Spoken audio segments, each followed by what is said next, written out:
Association के अध्यक्ष हैं। बहुत बहुत स्वागत है आप सभी का हमारी इस खास पेशकश प्रॉपर्टी एक्सपर्ट में।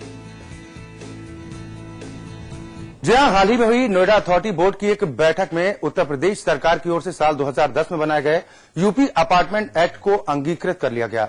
बोर्ड ने बिल्डर्स और खरीदारों के लिए कई सारे निर्देश भी जारी किए, जिसके जल्द से जल्द सुचारू रूप से लागू होने की उम्मीद है। तो सबसे पहले देखते हैं एक रिपोर्ट और जानते हैं कि क्या है यूपी अपार्टमेंट एक्ट और क्या है इसका महत्व। अब नहीं चलेगी बिल्डरों की मनमानी, फर्जीवाड़े पर लगेगी रोक, प्रोजेक्ट की लोकेशन और लेआउट प्लान का अप्रूवल हुआ अनिवार्य। नोएडा अथॉरिटी ने जारी की नई गाइडलाइन। बोर्ड की बैठक में पारित हुआ यूपी अपार्टमेंट एक्ट। जी हां, हाल ही में हुई नोएडा अथॉरिटी बोर्ड की बैठक में कई सारे सुझाव और बदलाव के साथ उत्तर प्रदेश अपार्टमेंट एक्ट को लागू करने का प्रस्ताव पारित कर दिया गया। उत्तर प्रदेश अपार्टमेंट एक्ट को प्राधिकरण ने अंगीकृत कर लिया है। बोर्ड ने यह इसमें निर्देश दिया है कि इसके अनुपालन के लिए जो नियमावली होनी चाहिए वो अगले बोर्ड में बनाकर प्रस्तुत की जाए कि कॉम्पिटेंट अथॉरिटी क्या होंगे, कि इसके लिए जो बायर्स हैं, जो अलॉटीज हैं, उनके क्या अधिकार होंगे, उनमें कोई कंप्लेंट आती है तो कैसे उसका निस्तारण किया जाएगा। इस तरह की तमाम बातों का जो नियमावली में समावेश होगा। क्या है UP apartment act? Uttar Pradesh की सरकार ने बिल्डरों पर नकेल कसने और फर्जीवाड़े पर रोक लगाने के लिए यूपी अपार्टमेंट एक्ट का निर्माण किया, जिसके तहत ये निर्धारित किया गया था कि किसी भी प्रोजेक्ट की लोकेशन और लेआउट प्लान पहले से अप्रूवल कराना बेहद ही अनिवार्य था। लेकिन किसी कारणवश इस एक्ट को प्रभावशाली तरीके से लागू नहीं किया गया। यूपी अपार्टमेंट एक्ट के लागू होने से क्या होगा फायदा? अपार्टमेंट एक्ट अधिनियम के लागू हो जाने से जहां एक ओर बिल्डरों को नुकसान उठाना पड़ सकता है, वहीं दूसरी ओर अपार्टमेंट या फिर बिल्डिंग खरीदारों को इस एक्ट के तहत काफी फायदा होने की उम्मीद है। बिल्डरों को प्रोजेक्ट पर तय राशि खर्च करनी पड़ेगी। बिल्डरों को कोई भी प्रोजेक्ट बनाने में उतनी ही राशि खर्च करनी होगी जितना कि उन्होंने बोर्ड को प्रोजेक्ट कॉस्ट में दिखाया है, ताकि खरीदारों को इस बात की शिकायत न रहे कि बिल्डरों ने उनके साथ कोई धोखाधड़ी की है। तय समय सीमा पर बनाना होगा प्रोजेक्ट। बिल्डरों को तय समय सीमा के अंदर ही बिल्डिंग तैयार करनी होगी, ताकि खरीदारों को किस्त के भुगतान में कोई परेशानी न आए। अगर कोई प्रोजेक्ट तय समय सीमा के अंदर नहीं बनाया गया तो बिल्डर पर जुर्माना भी लग सकता है। प्रोजेक्ट में गड़बड़ी होने पर लीज होगी खारिज। प्रोजेक्ट में किसी भी तरह की गड़बड़ी होने पर बिल्डरों की लीज डीड कैंसिल हो सकती है। बुकिंग करवाने से पहले दिखाने होंगे तैयार प्रोजेक्ट। एक्ट के तहत बिल्डर को बिल्डिंग की सभी सुविधाओं का स्पष्टीकरण बुकिंग कराने से पहले दिखाना होगा, ताकि बाद में खरीदार को बिल्डिंग से जुड़ी किसी भी समस्या से जूझना ना पड़े। प्रॉपर्टी एक्सपर्ट, समाचार प्लस।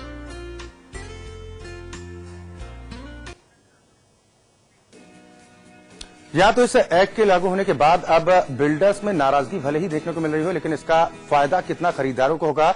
हमारे साथ सभी मेहमान लगातार हमारे साथ जुड़े हुए हैं। सबसे पहले शरद जी के पास चलेंगे। शरद जी, सबसे पहला सवाल हमारा आपसे ही है, क्योंकि प्रॉपर्टी के मुद्दों से कई सालों से आप जुड़े रहे हैं। साल 2010 के इस एक्ट को अभी लागू करने की आखिर आवश्यकता क्या पड़ी? ऐसा क्यों हुआ, जबकि ये एक्ट तो 3 साल पहले बना था?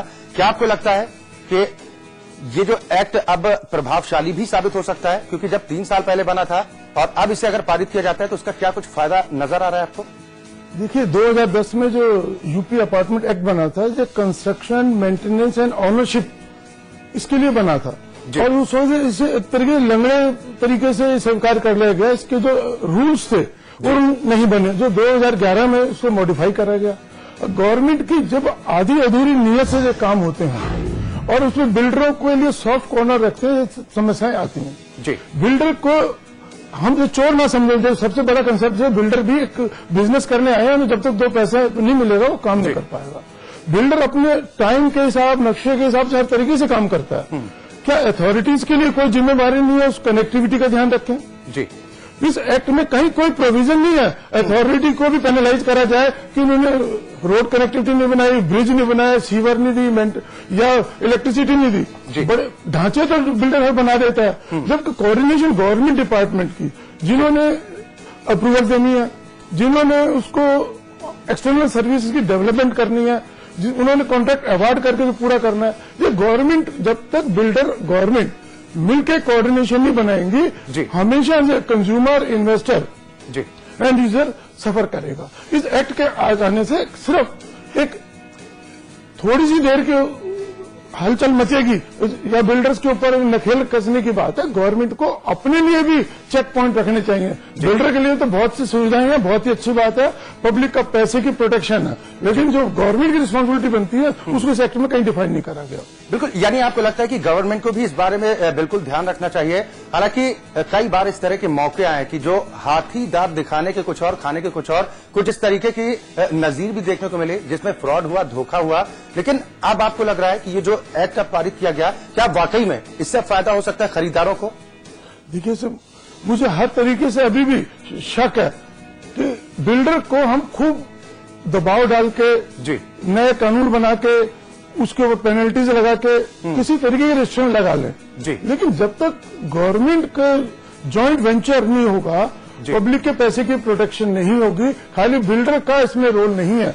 एक किसी स्कीम को सक्सेसफुल बनाने के लिए बिल्डर के साथ साथ एक इन्वेस्टर की और सरकार की भी उतनी ही जिम्मेवारी बनती है जितनी कि एक बिल्डर ने बिजनेस के लिए करी है। जी, चलिए सौरभ जी भी हमारे साथ जुड़े हैं। सौरभ जी, इस मसलन आप क्या कहेंगे, क्योंकि आप भी प्रॉपर्टी से जुड़े हुए हैं, कई सारे बिल्डर्स को आप जानते हैं, बिल्डर्स पर इसका किस तरह से आप प्रभाव देख रहे हैं? देखिए, बिल्डर्स पे यूपी अपार्टमेंट एक्ट आने से एक प्रेशर तो बनेगा। हालांकि ये 2007 से बना हुआ है, लेकिन अब इस चीज को प्रैक्टिस में लाने की कोशिश करी जा रही है, क्योंकि अथॉरिटीज इसे फॉलो करने की कोशिश कर रही है। हालांकि ये यूपी अपार्टमेंट एक्ट गाजियाबाद में तो पहले ही फॉलो करा गया, लेकिन उसका कुछ इम्पैक्ट बिल्डरों पे आता हुआ नहीं दिखा, क्योंकि बिल्डर्स उन चीज में फॉलो नहीं कर पा रहे उस चीज को, क्योंकि बहुत सी कमियां रही हैं। बिल्डर उसके बाद भी फायदा उठा रहे हैं। जो यूपी अपार्टमेंट एक्ट में टर्म्स एंड कंडीशन है उनको फॉलो नहीं कर रहे हैं। अब जैसे कि RWA का गठन होना चाहिए गाजियाबाद में, उस पर भी ज्यादा ध्यान नहीं दिया जा रहा। आप देखिए कितने प्रोजेक्ट हैं वहां पर, प्रोजेक्ट बनने के बाद, अप्रूवल लेने के बाद भी सारे प्रोजेक्ट में नए नए टावर्स खड़े कर दिए जाते हैं, पार्क्स में नए नए टावर्स खड़े कर दिए जाते हैं। तो बेसिकली यूपी के अपार्टमेंट एक्ट में एक प्रावधान भी है कि भाई आप अगर आप कुछ चेंजेस करना चाहते हैं तो RWA के साथ सहमति, जो वहां के RWA बनी हुई है उस अपार्टमेंट की, उसके सारे लोगों की सहमति के बाद ही आप उसमें कुछ चेंजेस कर सकते हैं। लेकिन ऐसा कोई रूल ही नहीं है। बिल्डर अपनी मनमानी करते हैं, लगातार अपने आप को डिसीजन ले लिए जाते हैं, अपने आप टावर्स खड़े कर दिए जाते हैं। तो इससे बाद में दिक्कत होती है। जो एक आदमी प्रॉपर्टी खरीदता है उसे पहले शुरू में सपने दिखाए जाते हैं कि भाई आपको ऐसा प्रोजेक्ट मिलेगा, डिजाइनर्स ग्राफिक्स के थ्रू दिखाया जाता है, ब्रोशर्स में अच्छे अच्छे लेआउट दिखाए जाते हैं। लेकिन बाद में दिक्कतें आती है जब चीजें चेंज हो जाती है। अब सामने किसी ने सोचा है कि भाई मैंने पार्क फेसिंग फ्लैट लिया है, मेरे घर के सामने पार्क होगा, लेकिन वहां पर टावर खड़ा कर दिया जाए तो उसमें बाकी दिक्कतें आती हैं। एक सेंटिमेंट्स पे भी से ठेस पहुंचती है बायर के, और जो उस चीज के बायर पैसे भी दे चुका होता है बिल्डर को।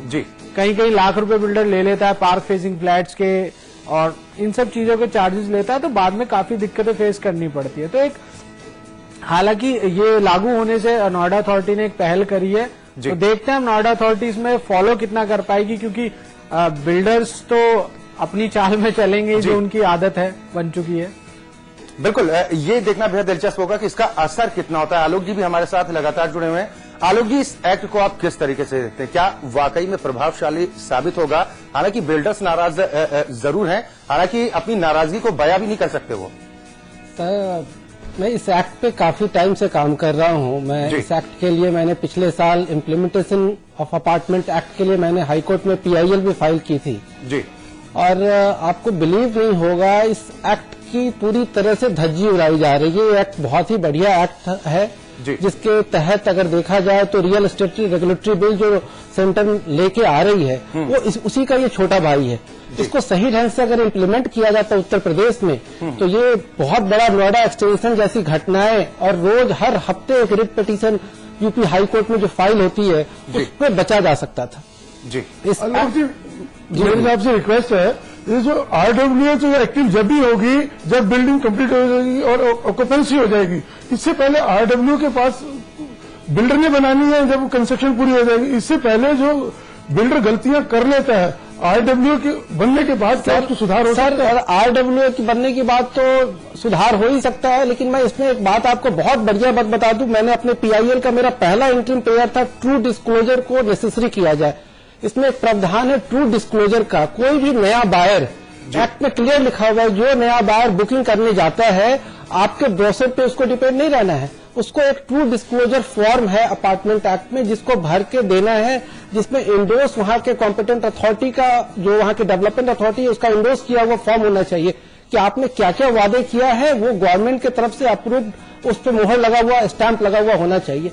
यहाँ तो वादे कुछ होते हैं, देता कुछ है, कहता कुछ है, इसी बात को लेकर आलोक जी सवाल इसी बात को लेकर उठ रहा है। हाथीदांत वाली बात मैंने इसीलिए कही थी कि जब ब्रोशर के माध्यम से दिखाया जाता है, लोक लुभावन होर्डिंग्स के माध्यम से आकर्षित करने के लिए दिखाया कुछ और दिया जाता है, और जब देने की बारी होती है तो वो कुछ और मिलता है, जिससे भावनाएं निश्चित तौर पर आहत होती हैं। अच्छा जी, मुझे ये नहीं समझ में आ रहा कि ये इतना बढ़िया एक्ट को, ये नोएडा अथॉरिटी को लागू करने में 3 साल क्यों लग गया? 2011 में ओमेक्स के केस में अपार्टमेंट एक्ट के तहत हाईकोर्ट ने फैसला दे दिया हुआ था स्टे का एक, उसके बाद इनको 3 साल लग गया लाने में।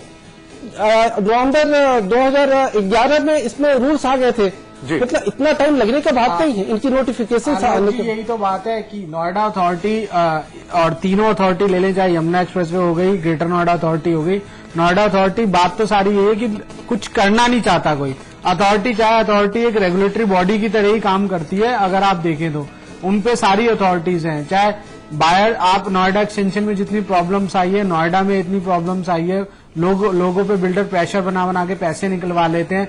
आज कम से कम 50 से 60 ऐसे प्रोजेक्ट लॉन्च हो चुके हैं जो प्री लॉन्च में लॉन्च करे गए हैं, जिनके पास अप्रूवल तक नहीं है, अलॉटमेंट लेटर तक नहीं है, सिर्फ टोकन अमाउंट देके आगे से लैंड ले ली गई है और अलॉटमेंट लेटर के बिना प्रोजेक्ट लॉन्च कर दिया गया, फंडिंग इकट्ठी कर ली जाती है, बाद में 6-6 महीने, 7-8 महीने, 1-1 साल प्रोजेक्ट डिले रहते हैं, उनके पास अप्रूवल नहीं होता। अप्रूवल ना मिलने की वजह से या किसी प्रॉब्लम्स की वजह से वो यूज करके पैसा निकल जाते हैं। बात एकदम सही है। मेरे पास कई लोग आए हैं जो 2-2 साल पहले, 3-3 साल पहले, जिन्होंने नंबर वो फ्लैट की बुकिंग करा दी और आज तक वो बता रहे हैं कि बिल्डर के पास दौड़ रहे हैं, 10-10 लाख, 15-15 लाख रुपया दे रखे हैं और बिल्डर कह रहा है कि अभी अप्रूवल आने वाला है, परसों आने वाला है, और सालों कैंसिलेशन हो रही है। हमारे पास भी नोएडा और ग्रेटर नोएडा की, मेरे पास भी कई ऐसी एसोसिएशन आई है, चाहे नेफोवा हो, नेफोमा हो, और भी कई सारी एसोसिएशन आई है जिनकी पास कई 100 से 150 बायर से लगातार हर महीने आते हैं कि भाई हमारी बुकिंग कैंसिल कर दी है। उस बिल्डर के पास अप्रूवल नहीं था, वो बिल्डर प्रोजेक्ट स्क्रैप कर चुका है, अब वो प्रोजेक्ट कहीं और प्रोजेक्ट तो आज आपके चैनल के माध्यम से रमा रमन जी को और VCGDA को, ये क्योंकि ये दोनों सबसे बड़ी अथॉरिटी है,